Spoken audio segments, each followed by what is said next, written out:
First of all, we should outline she's not doing anything that she's not allowed to. This is perfectly permissible. Yeah, this is absolutely within the rules. It's something that all prime ministers can choose to do or not to do. Some go for very slimmed down honours lists, depending on how well they think their premiership has gone. Seems that Liz Truss has a slightly different perspective on how well it went, or at least how deserving she is of handing out gongs to others.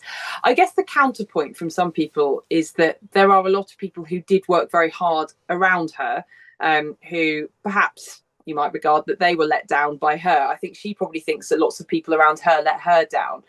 But either way, yes, she's apparently put forward quite a large nominations list, which is now being vetted, as is the normal process. Yeah, okay, so all normal process, but there is controversy in the heart of all of this as well. Is that because we have any understanding of who these people are? Talk us through who it's reported at least might be getting an honour from Liz Truss.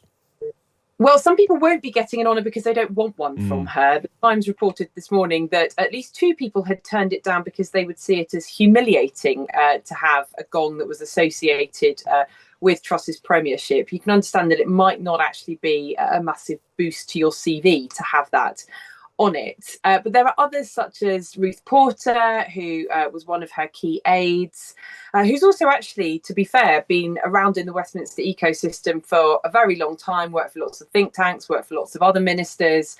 To my mind, would probably make a very good peer because she understands policy very intimately. Mark Littlewood being another figure also from the Institute of Economic Affairs. So there are those figures, and then there's the suggestion that she might want to give, I think, lesser honours to those who've undertaken important community work in Norfolk, which is where her constituency is.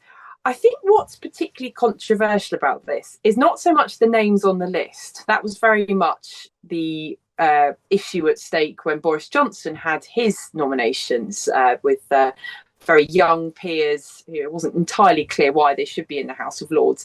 It's more, as you say, the extent of the list, and also the suggestion that Truss hasn't reflected on her premiership in the way that everyone else has, in that she, as I said at the start of this conversation, thinks that she was let down by other people. She doesn't think that her premiership was a disaster because of her, but that actually it could have been a success had it not been for people betraying her. And that's very much what you get from people who know her well, is that she's still in the frame of mind that everyone else let her down, that the people who should have been outriders for her didn't make the case for her, and that those within the establishment betrayed her as well.